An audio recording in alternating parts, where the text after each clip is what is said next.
انسان جو زہر دوسروں کو دیتا ہے اسے چکے بغیر نہیں مرتا۔ احتیاط کیجیے۔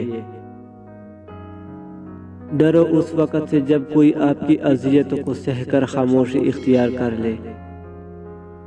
سب سے مشکل ہے دل سے اترے ہوئے لوگوں کے ساتھ گزارا کرنا۔ جب کوئی تمہارا ساتھ نہیں دیتا تب رب تمہارا ساتھ دیتا ہے، اور اس سے بہترین کوئی ساتھ نہیں دیتا، اور اللہ کے سوا نہ کوئی تمہارا سچا دوست ہے اور نہ ہی کوئی مددگار۔ زندگی میں سب سے زیادہ وہ لوگ خوش رہتے ہیں جو پوری نہ ہونے والی خواہشات سے زیادہ ان نعمتوں کا شکر کرتے ہیں جو رب تعالیٰ نے ان کو عطا کی۔ اللہ تعالیٰ نے رزق کا وعدہ سب سے کیا ہوا ہے، لیکن بخشش کا وعدہ سب سے نہیں کیا۔ پھر کیوں لوگ رزق کے لیے پریشان ہیں اور بخشش کے لیے بے فکر؟ ہمارے معاملات ہمارے اختیار میں نہیں ہوتے، مگر یقین رکھے جس کے اختیار میں ہوتے ہیں وہ ہر چیز پر قدرت رکھنے والا ہے۔ زندگی کی کتاب کے سب سے قیمتی صفحے والدین ہیں۔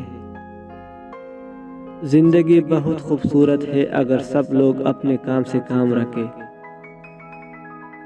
ہر کسی کو صفائی نہ دے، آپ انسان ہیں، جھاڑو نہیں۔ مجھے فرق نہیں پڑتا دنیا کیا کہتی ہے، میرا رب گواہ ہے میری نیتوں کا۔ اگر اس بات پر عمل کر لو گے تو نظر انداز کرنے والا شخص تمہارے پاؤں پکڑ کر محنتیں کرے گا۔ اپنے ذہن میں ایک بات بھی ڈالے کہ جتنا کسی کے پیچھے بھاگو گے اتنا ہی وہ شخص آپ سے دور ہوتا جائے گا، کیونکہ اس کو آپ کی کمی محسوس نہیں ہوتی۔ مانگی ہوئی توجہ عزت نفس کی توہین ہے۔ بند کر دے وہ کھڑکی جو آپ کو تکلیف دیتی ہو، پھر چاہے باہر کا منظر کتنا ہی حسین کیوں نہ ہو۔ لوگوں کے دل جنت تو نہیں جو آپ ان میں رہنے کے واسطے خود کو تکا رہے ہیں۔